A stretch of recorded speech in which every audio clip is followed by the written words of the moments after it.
بسم الله الرحمن الرحيم والحمد لله رب العالمين اللهم صل وسلم وبارك على نبينا وحبيبنا وقرة أعيننا محمد وعلى آله وصحبه أجمعين وبعد. The Quranic theme that I'm going to share with you tonight is talking about assumptions, and I titled it by naming it correcting assumptions. But assumptions in general would have been a reasonable title to begin with. He talks subhanahu wa ta'ala with the Quran. This is not one of the top 10 contenders. It's not something that you find everywhere, but it's in the Quran enough that it's a Quranic theme. And the Quran, Allah subhanahu wa ta'ala talks about it often within the book. He talks about people's assumptions and what those assumptions mean and what they can lead to. And assumptions in general are يَا الَّذِينَ آمَنُوا اجْتَنِبُوا كَثِيرًا مِّنَ الظَّنِّ إِنَّ بَعْضَ الظَّنِّ إِثْمٌ. Or those who believe, stay away from dhann, from having assumptions, right? Because some of these assumptions will be sinful, will be incorrect, or will be wrong. So you stay from all assumptions, all bad assumptions, because some of them aren't good.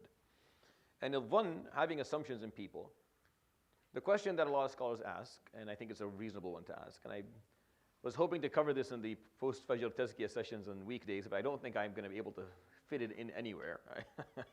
I have nowhere to put it. I've run out of space for anything to be talked about. So maybe I'll talk about it now a little bit. Is that, should you have assumptions, because we know that Allah subhanahu wa ta'ala ta'abbadana bi husn al-dhann. We are asked or commanded by Allah subhanahu wa ta'ala to have good assumptions in people, right? But the question is, should you have assumptions at all, or should you have good assumptions? Like, what is better? To have no assumptions or good assumptions? And the majority of scholars that taught me, at least, they were of the opinion that you should not have assumptions at all. Like, why are you assuming things about people? Why would you khud fi dhann? Why would you go into dhann altogether? Why would you even do that? Why would you make something up? This is not something, if you don't have absolute certain knowledge of something, why would you assume? Assuming is dangerous. It's because you have a high probability of being wrong. Like there's a good chance that you're wrong, and when you're wrong about people, you can either harm yourself, harm them, or harm your relationship with Allah subhanahu wa ta'ala, or all three of them at once. Like you can do all three. We know for sure that bad assumptions is not something that you should have in life outside of a couple of examples, outside of a few situations. Number one, when you're in business with someone, when there's money involved, you are permitted to have bad assumptions. You're permitted to assume that the person in front of you is trying to rip you off. You are permitted to assume that your partner is not doing exactly what they should be doing. So you're allowed to assume that when you're in business. No, you're not held accountable. You're not blamed if you have an assumption that is not positive when you're in business. You can assume bad things when someone knocks on your door asking for your daughter's hand in marriage. You're allowed to do it then. You're allowed to scrutinize the person in front of you in depth. Like as a father and as a mother of a bride, of a young lady, someone knocks on the door asking for a hand in marriage, you can have bad assumptions in this person. You can search for mistakes and assume the worst at all times, because there is a common thread for all of these exceptions. I'll explain in a moment. Like there's a reason for why these things are okay. A third example where you can have bad assumptions is when you are responsible for the upbringing of someone. When you're mentoring someone or you're educating them. I have to have bad assumptions in my son and my daughter. I do. If I don't, then I'm not doing my job appropriately. If I assume good things in them, as I would assume in my brother and my sister or my friends, then that's, I'm not doing my job. My job is to assume bad things in my students and in my children so that I can pick up on mistakes early on, so I can teach them. Children don't have a chance. They're going to have bad assumptions from their parents, whether they like it or not. But mentees do. A mentee can come and say, you know what, I'm good. Don't mentor me anymore. Then I stop having bad assumptions in them. They are now added to the general public pool, and I just have good assumptions in them at all times. They want to be mentored, ta'al, I'm going to scrutinize every breath. When you sneeze, I'm going to assume that you did it for the wrong reason. Every time you do a mistake, I'm going to hold you to it. Why? Because I'm trying to help you elevate your status. I'm trying to help you become a better person. That requires friction. That requires a little bit of pressure. I have to hold you to a higher standard. It's going to be tiring at the beginning, but later on in life, you will thank me for it. Just like all children, once they with difficult parents, once they're older, they thank their parents for being a little bit difficult with them because they allowed them to become more successful. Not to the point, obviously, where the difficulty is crippling, but a certain degree of strictness with children does help them build character. It builds character in people and allows them to become a little bit more tough and, with life. So what is the common thread for these three problems, or these three examples? Is responsibility. You're responsible for the wealth that is there, so you have to have bad assumptions. You're responsible for the well-being of your daughter, so you have to have bad assumptions of the person who's asking for a marriage. You're responsible for raising your children and these students, so you have to have bad assumptions. So the thread is when you're responsible for something, you can have bad assumptions in someone who is coming to poke at it. Outside of that, the question becomes, should you have assumptions at all? Or do you just have good assumptions? We don't know for sure. But if you're going to have an assumption, if you're going to have one, then may it be good.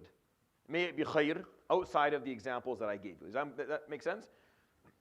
One of the leading causes for arrogance and vanity and envy and hatred and animosity and all the negative things that exist between people comes from assumptions. Some guy walks in the door. You're a gym guy, and he's more of a gym guy than you are. A little bit more buffed. He walks in, immediately your brain starts to, if this is something you derive value from, if you care about if you see your value through your muscle, and some guy with a little bit more, better physique than you walks in, a part of your ego gets threatened, and then you start looking for flaws in them. So you start assuming bad things about them to make yourself feel better. You start making assumptions about them to make yourself feel a little bit better about yourself. Looking for signs, seeing maybe if they dress funny, right? Maybe they're not dressed appropriately. Maybe they don't know how to pray as well as you. Maybe the way they speak seems to be a little bit off, or you don't like. You're quick to jump to a conclusion about them because you want to feel better about yourself quickly, because for some reason you're allowing that person's presence to threaten your ego somehow. So you assume bad things in them. So assumptions are very much connected to your self-value, which is one of the topics I talked about in the Tazkiyah sessions after Fajr. So go back to those sessions and listen to them, because your self-value is very important. If it's stable, you're less likely to have bad assumptions in people. If you're stable, if you're confident and comfortable in your own skin, and you're not threatened by people's presence, not threatened by their success, by how well they're doing, how they're not threatened by their popularity or fame, then you have less reason to have bad assumptions in people. But that's not the only reason you can have bad assumptions. There are a lot of other reasons, but I'm just giving you one of the major ones. So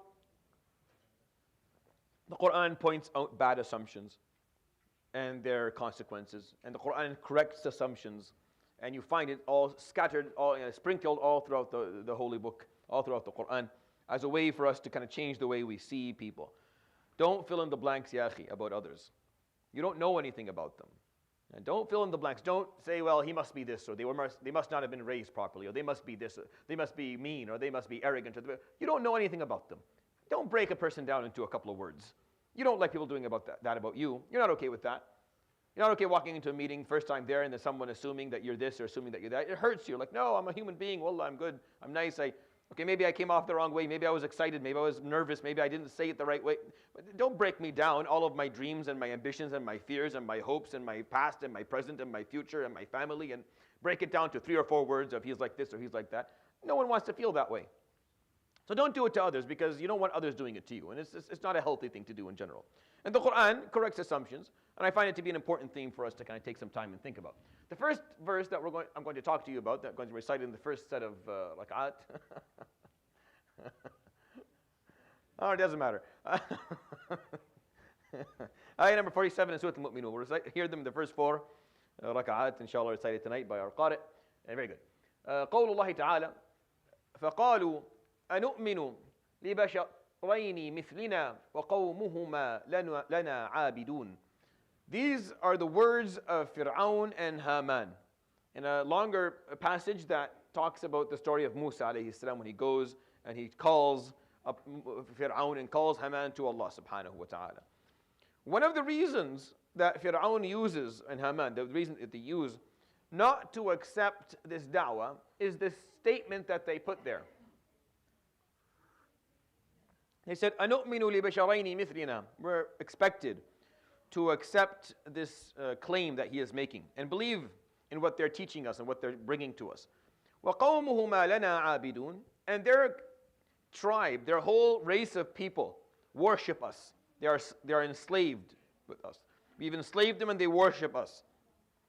meaning they are beneath us. His whole tribe is beneath us.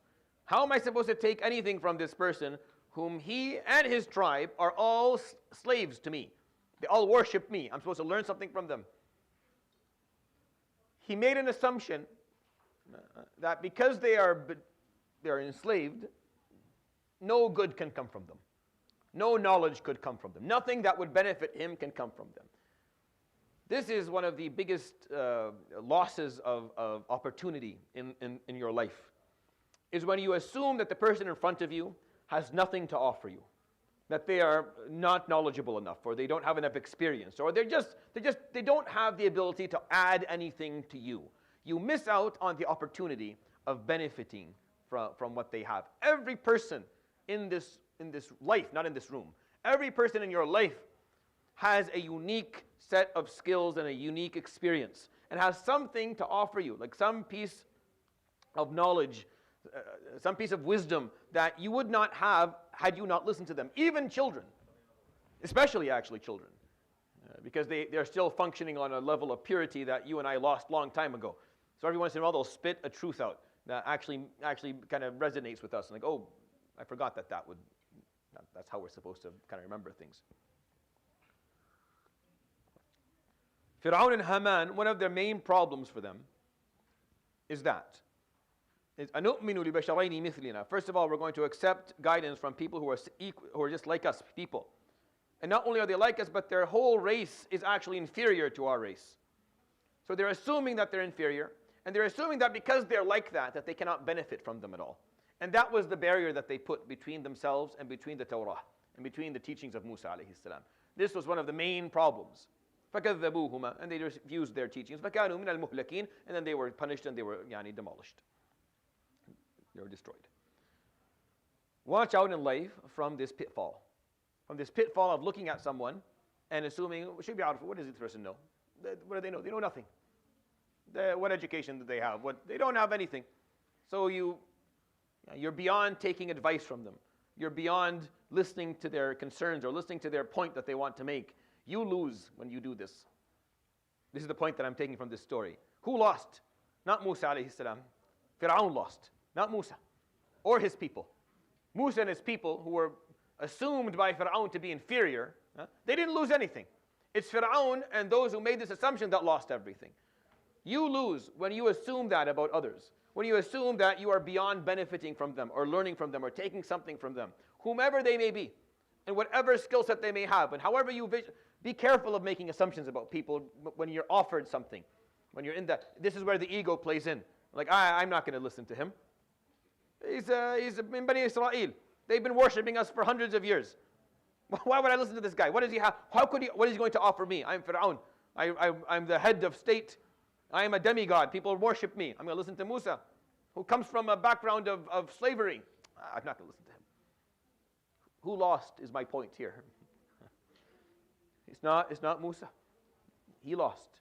He lost. He made the wrong assumption and he lost. When you decide that you're beyond listening to people, benefiting from them, taking something from their experiences, from their knowledge, you lose. You miss out on learning something new that day. So don't allow these negative assumptions to ruin that for you, ruin the opportunity of you learning something that otherwise you wouldn't have been able to learn. And this is one of the few places in the Quran where it points out to us kind of what the mentality of Fir'aun was. Like, we don't really hear the mentality of Fir'aun. We hear his propaganda. We hear his narrative that he makes up, what he tells to people. What he tells to others, what he's trying to project to his community so that they follow him and listen to him and don't leave. We hear that. أَمْ أَنَا خَيْرٌ مِّنْ هَذَا الَّذِي هُوَ مَهِينٌ وَلَا يَكَادُ يُبِينٌ أَلَيْسَ لِي مُلْكُ مِصْرٍ. Am I not the king of Egypt and the Nile runs under my feet? And am I not better than this person who has no integrity, has no strength, no status, can't even articulate? This is not why Fir'aun didn't listen to him. This is Fir'aun trying to convince people why not to listen to him. But why did Fir'aun not listen to him? That's what I'm looking for in the Quran. You don't find it a lot. But here he points it out. أَنُؤْمِنُ لِبَشَرَيْنِ مِثْلِنَا وَقَوْمُهُمَا لَنَا عَابِدُونَ. We're going to listen to people, just people, regular people. And they come from a tribe of inferiors. I'm not going to listen to them. I can't. They're lesser than me. You miss out. You'll have this in the workplace, where a junior comes on or a student and they'll say something and You don't isma. Listen. You don't know what they may have a fresh perspective that you've never heard before. No, I can't let them correct me. Physicians have this problem a lot in their clinics. It's hard when if a student points something out. Humble people, they'll listen. Oh yeah, maybe it's a good point there. And those who have their ego in their work will ignore the suggestion of someone that they think is not knowledgeable enough or don't know what they're talking about. They miss out. They miss out on learning something new. Every day, you see people around you as opportunities, as an opportunity. Every person is an opportunity to learn something, to take something from them, from their experience. Something that you're not going to learn yourself. You're not going to be able to do yourself because you just don't have. It's not your life story. Your story is different. But they have something. We all can benefit each other. This tawasaw bil haqqi, tawasaw bil sabr piece is so powerful in our deen that we share these experiences. But when we assume negativity of others, we can't learn from them, and we are harmed. That's the first message of this. You get harmed. Fir'aun lost. Imagine Fir'aun. He lost when he made a bad assumption. And if that's not a lesson to be learned, then I don't know what is. You think that, Musa lost the opportunity. Fir'aun didn't listen to him. Fir'aun didn't offer him the time of the day to hear him out with his good suggestion. Musa lost out. No, Musa didn't lose anything. Fir'aun lost everything. Musa was fine. We don't look at the story that way, but that's how the story happened. He assumed the wrong thing. He didn't give Musa this time of the day to actually explain things. He didn't consider what he was saying. Musa didn't lose. So as someone going up in life, and you're trying to want to make a suggestion, you want to share something, someone who's a bit more powerful than you doesn't listen to you, they're lost, not yours. Don't worry. Keep on going. Keep up the good ideas. Write them down. Think about them. Help them mature. Grow them so that you know what you're talking about. It's okay. People who don't want to listen to you, it's their loss. It's not yours. It's not yours. They'll pay for that later in their lives. But don't be like that in your life. Listen. To children, listen. To everyone who has anything to offer, listen. We don't do this good as a community, well as a community. We don't do this at all as a community. Forget about doing it well. We don't do it at all as a community. We don't listen to people at all. And when we do, we say, what do they know? What do they know? They know nothing. We're the ones who know. I'm the sheikh. I'm the imam. I'm the hafiz. I'm the this. I'm the that. I know what I'm talking about. You don't know. You sit. You listen. No. That's not how Islam works. ولو أنهم قالوا سمعنا وأطعنا واسمع وانظرنا لكان خيرا لهم وأقوم. You say سمعنا وأطعنا, but you also tell me اسمع, listen to me, وانظرنا, give us time so we can explain ourselves. I have to listen. It's a two-way road. Both ways this has to go. If I assume that people don't know what they're talking about, then I'll never listen to them and I'll never change our ways, which is why we fail so much. Which is why we keep on failing as an ummah, because we're not listening to anyone. Everyone who's sitting on a chair thinks he knows everything and thinks everyone else is ignorant and thinks he knows what's best for everyone. So they don't listen. Ya akhi, listen to people. Yes, they have a different opinion than yours, but listen to it. You may find yourself to be wrong all these years. Or maybe things have shifted and changed and you have to change too. You keep on trying to force your agenda on people. It doesn't work. Ya akhi, it doesn't work. You repel people from the way of Allah subhanahu wa ta'ala and you fail. That's why our institutions are failing. That's why we have so many scattered everywhere with no collaboration, no coordination, no leadership. We should be able to swing a vote in this country easily. Like Like as we sip coffee, like it should take nothing. There's 9%, 7% of Muslims. It can throw it can throw any election. But we don't, because there's no substance to it. We have a problem between, and I blame leadership, I blame religious leadership. It's not proper. It's not listening to people. It's not putting its ear to the ground to see what they need. Wrong assumptions, ya akhi. I don't know more than anyone. I don't know anything. I know very few things. I'm sharing them with you in Ramadan and outside. The few things that I know about the Quran, I'm sharing them with you. I don't know anything outside of that. I don't know what's best. If I don't listen to people, I don't know how to grow. It's listening to people that allows you to actually expand. It allows you to fulfill gaps. When people sit down and complain, it's their complaining that allows me to understand, okay, where the problem is. And then we shift our vision here all the time. Ya akhi, we shift our vision here almost every 4 months. We rip programs out and redo them every semester. Because people, it's not helping. But there has to be an assumption that people have something to offer you. It's not just, or you lose, we lose. The second set of verses that we're going to hear in the second set of 4 rak'at is this absolutely beautiful passage of ayat in Surah Al-Noor. إِنَّ الَّذِينَ جَاءُوا بِالْإِفْكِ عُصْبَةٌ مِّنكُمْ لَا تَحْسَبُوهُ شَرًّا لَكُمْ بَلْ هُوَ خَيْرٌ لَكُمْ لِكُلِّ امْرِئٍ مِّنْهُمْ مَا اكْتَسَبَ مِنَ الْإِثْمِ وَالَّذِي تَوَلَّى كِبْرَهُ مِنْهُمْ لَهُ عَذَابٌ أَلِيمٌ. This verse here these verses talk about the incident where Aisha, something was said negative about Aisha, radiallahu anha, al-Mu'mineen. They said something about her. They accused her of something that was absolutely horrific and disgusting. And what happened was a social phenomenon of a rumor spreading. And people fell into categories. As they heard that, oh, we heard about Safwan and Aisha. Horrible thing to say. The Prophet ﷺ's wife, As-Siddiqa bint As-Siddiq, radiallahu anhuma. Horrible thing to say. But people are listening as rumors spread in communities, and people fell into categories. You had those who immediately refused it and said, nope, that's not possible, and I don't want you to hear you talk about that again. Those who sat quietly, didn't say a word. Those who moved the rumor around but didn't believe it or didn't claim to believe it. And then those who actually accepted the rumor and spread it. Right? And the Quran comes and talks about what happened here. After it removed the, after it stated clearly the innocence of al-Mu'mineen Aisha, it starts talking about this what happened. لولا إذ سمعتموه ظن المؤمنون والمؤمنات بأنفسهم خيرا وقالوا هذا إفك مبين. لولا إذ means what you should have done. That's what it means in Arabic. لولا إذ سمعتموه, what you should have done when you heard the rumor. إذ ظن المؤمنون والمؤمنات بأنفسهم خيرا. The believers, male and female, should have had at that moment good assumptions in themselves. And that's the key for learning about assumptions. The key is the wording in the Quran and how Allah subhanahu wa ta'ala phrased it perfectly. What they should have done is that they should have had good assumptions in themselves. And you're like, no, he means as in like in Aisha and Safwan. No, I don't. And that's not what the Quran meant. The Quran meant they have to have good assumptions in themselves. You see, the assumptions you have about other people is you projecting the assumptions you have in yourself. You're just projecting what you think you would have done. You're just projecting what you have on the inside. Has nothing to do with them. It has everything to do with how you feel about yourself. So when you have a bad assumption in a person, it's because that's your assumption in yourself. And you're just projecting it, you're mirroring it on the other person. So when you assume that that person is arrogant and this person is mean and this person actually performed this act of sin and this person is not honest and this person is not loyal, you are projecting that which you feel you would have done in their position. Be careful. Be careful. Don't project that. And if you feel that way about yourself, then you need to work on yourself. And do not project that bad dhann upon other people. What they should have done is they should have had husn al-dhann in people. This is so important in our deen to the point where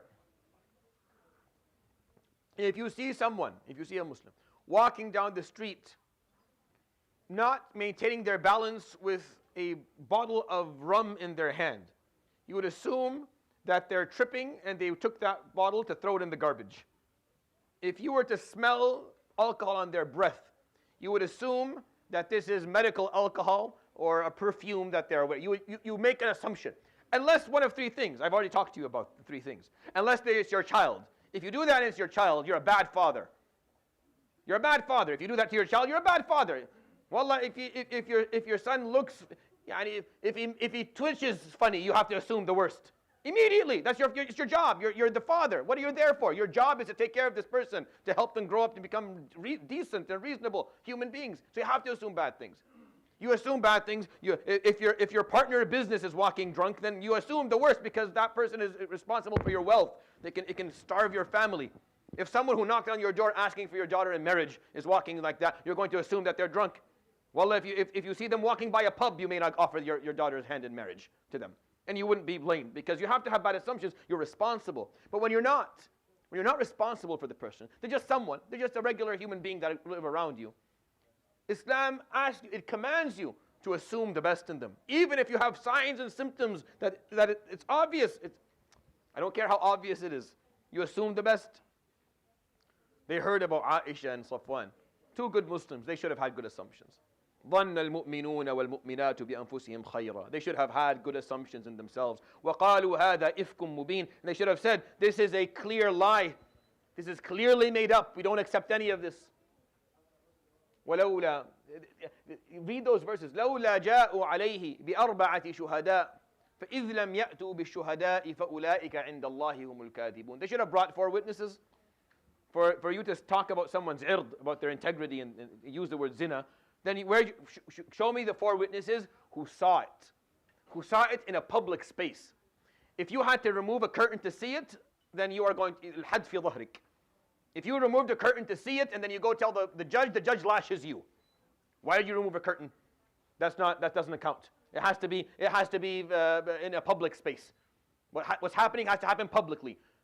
Because when it comes to these bad subjects, you have no business. Why are you looking behind a door? Why are you removing a curtain? This is not your business. Unless it is. Unless it's your child who's doing it, or your mentee, or someone that you're responsible for. I'm trying to explain to you how there's a difference in how to look at this. فَإِذْ لَمْ يَأْتُوا بِالشُّهَدَاءِ. There were no witnesses to what they're assuming here, what they're saying. فَأُولَٰئِكَ عِنْدَ اللَّهِ هُمُ الْكَاذِبُونَ. Those are the liars in the eyes of Allah. وَلَوْلَا فَضْلُ اللَّهِ عَلَيْكُمْ وَرَحْمَتُهُ في الدنيا والآخرة لمسكم فيما أفضتم فيه عذاب عظيم. It wasn't for the fact that Allah subhanahu wa ta'ala's bounty is bestowed upon you and His compassion is smothering you, then you, because of what you have talked about, because of the words that you have used, لمسكم عذاب عظيم. You would have been punished a horrible punishment. And then Allah subhanahu wa ta'ala describes what happened. Listen to how He describes it. إذ تلقونه بألسنتكم وَتَقُولُونَ بِأَفْوَاهِكُمْ مَا لَيْسَ لَكُمْ بِهِ عِلْمٍ. As you move the rumor around with your tongues from one person to the other, and then you say with your mouths something that you have no knowledge, you have no certainty to back up, you don't know for sure, you're just saying it. وَتَحْسَبُونَهُ هَيِّنًا. And you think it's nothing. You think it's nothing, it's something simple. وَهُوَ عِنْدَ اللَّهِ عَظِيمٌ. But as to Allah subhanahu wa ta'ala, this is of great magnitude. This is of great magnitude. تَحْسَبُونَهُ هَيِّنًا. You think it's simple to speak about someone's reputation, to talk about them behind their backs, to spread a rumor about them. You think this is hayyin. عِنْدَ اللَّهِ عَظِيمٌ. To Allah subhanahu wa ta'ala, this is a big deal. يَعِظُكُمُ اللَّهُ أن ولولا إذ سمعتموه قلتم ما يكون لنا أن نتكلم بهذا سبحانك هذا بهتان عظيم. What you should have done when you heard this, what you should have said, قلتم ما يكون لنا أن نتكلم بهذا. We have no right to speak about this. سبحانك, oh Allah, you're the exalted. هذا بهتان عظيم. This is a horrible lie that's being spread. يعظكم الله أن تعودوا لمثله أبدا إن كنتم مؤمنين. Allah warns you and reminds you never to do this again. If you are true believers, you never do this again. Never allow yourself to carry these type of assumptions. Once you figure out why you have bad assumptions, you can fix the problem.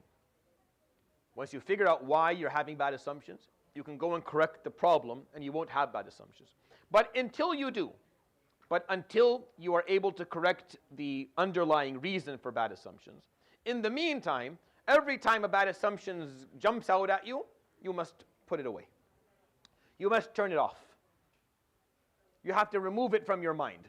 Every time a bad assumption jumps out at you, something bad, you have to start learning to become sensitive about what bad assumptions are. It's not just, this is the epitome of the examples in the Quran. This is the most powerful of all examples. When a rumor of zina spread in Medina and people made mistakes. Some of the Sahaba made mistakes. Either they held their tongue. They said nothing. See, it's not just the people who spread the rumors. It's not just the people who spread the rumors and didn't believe it.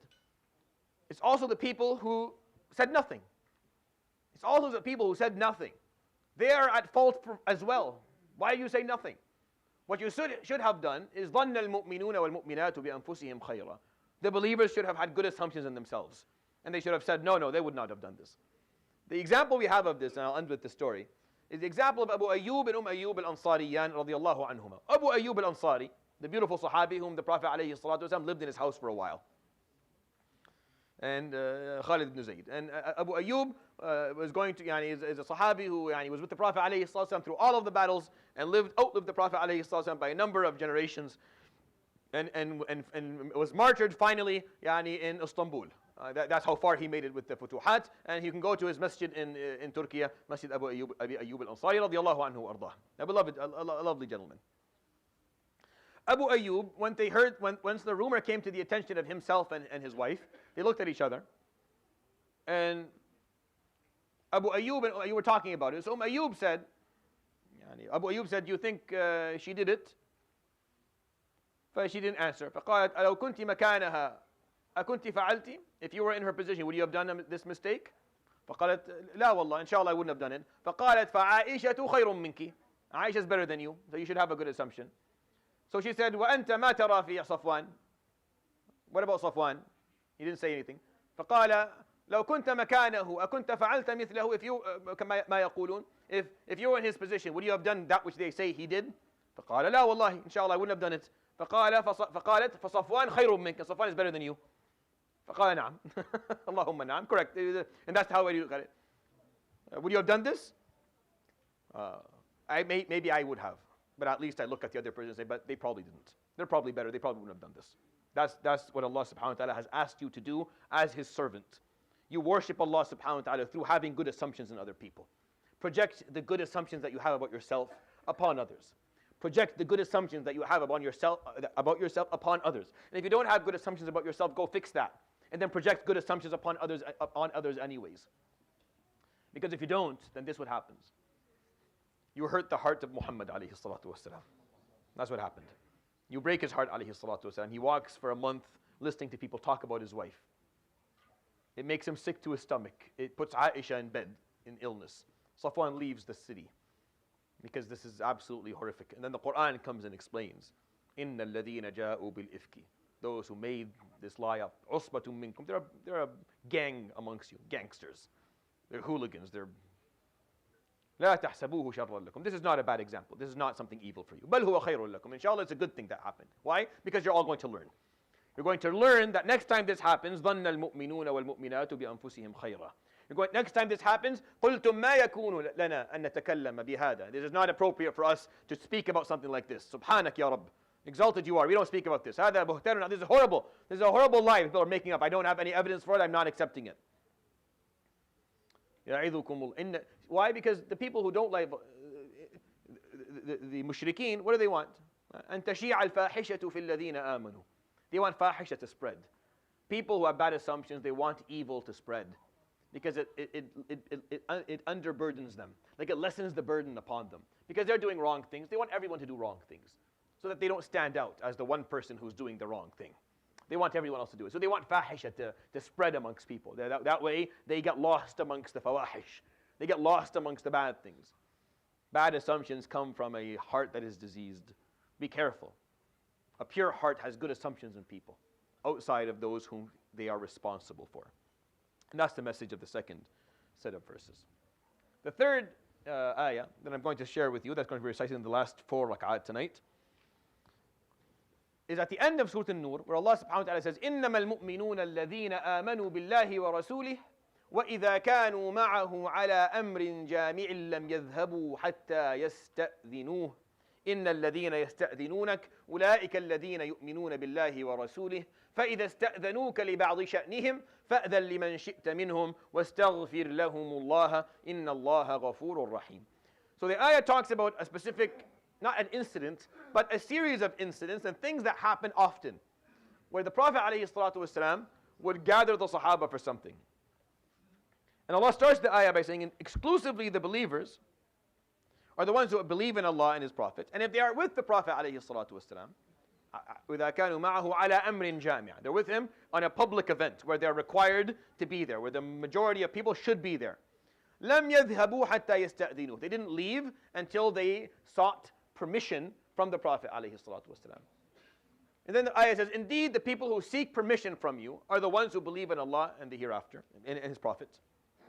So if they seek permission from you to leave, فَإِذَا اسْتَأْذَنُوكَ لِبَعْضِ شَأْنِهِمْ, they say, I want to go, wallahi, I have this at home, I am tired, I am sick, my father, my mother, my brother, my children, my job, something, make something up, something that's going on. فَإِذَا اسْتَأْذَنُوكَ لِبَعْضِ شَأْنِهِمْ, if they seek permission for something that they're going through, فَأْذَن لِمَنْ شِئْتَ مِنْهُمْ, so offer permission to whomever you want. وَاسْتَغْفِرْ لَهُمُ اللَّهِ, and ask Allah subhanahu wa ta'ala to forgive them, and indeed Allah subhanahu wa ta'ala غَفُورٌ رَحِيمٌ. Don't have, Ya Rasulullah, bad assumptions in the people who ask you for permission. People who come and ask you for permission to leave, Don't assume, that kaslan, this person is lazy, this person doesn't want to do the work, this person doesn't want to show up. This happens if we at some point as an ummah decide to get up and start doing work together and actually starting to serve ourselves and serve the community, and we get down and we pull up our sleeves and we get down nice and deep into the mud, into the trenches, and we start helping people who are lost. Then what ends up happening is because it's tiring, because it's absolutely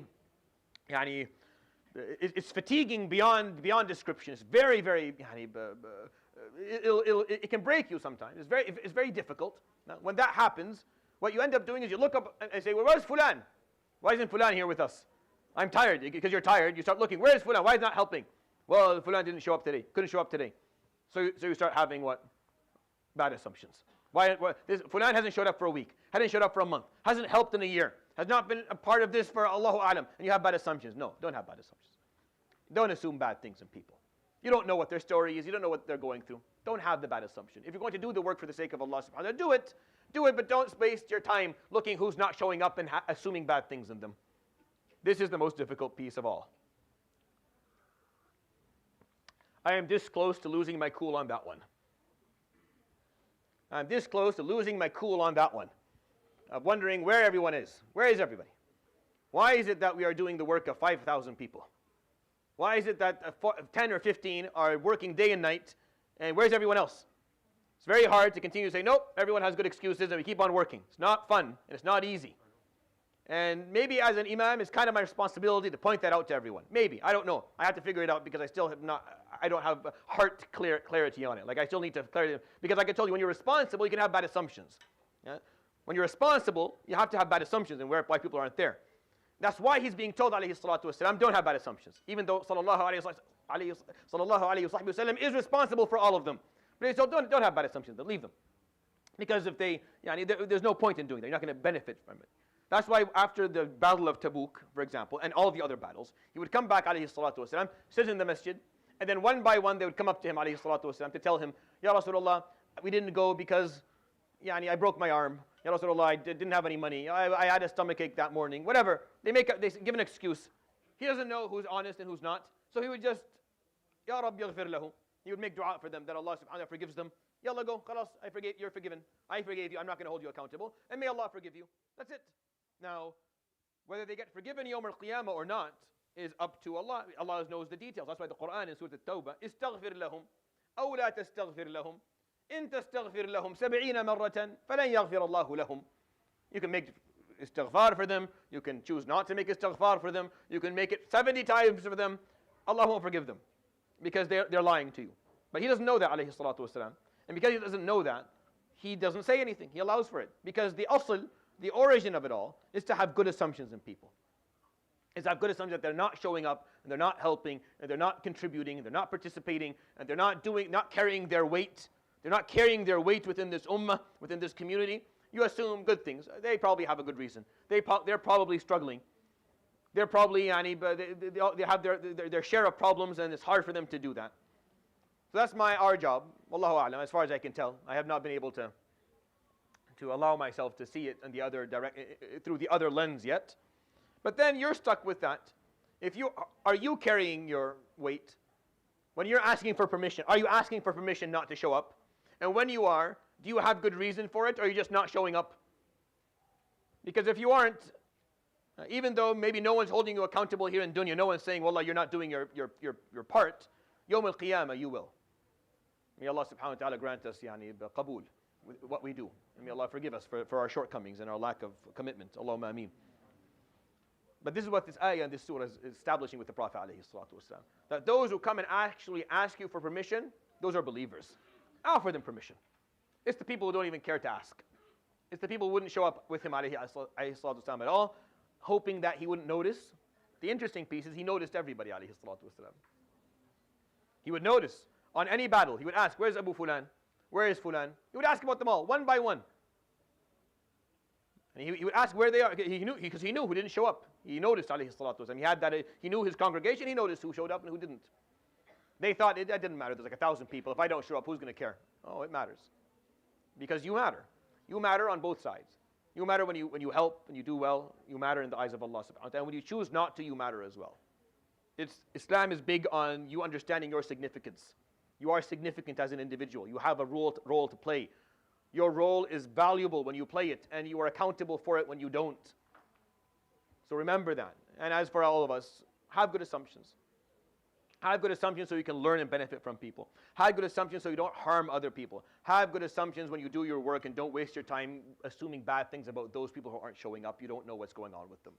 And that's how Allah subhanahu wa ta'ala corrects our assumptions. I'll end with that inshallah ta'ala. Subhanallah bihamdik. Shadu an la ilaha illa anta astaghfiruka wa atubu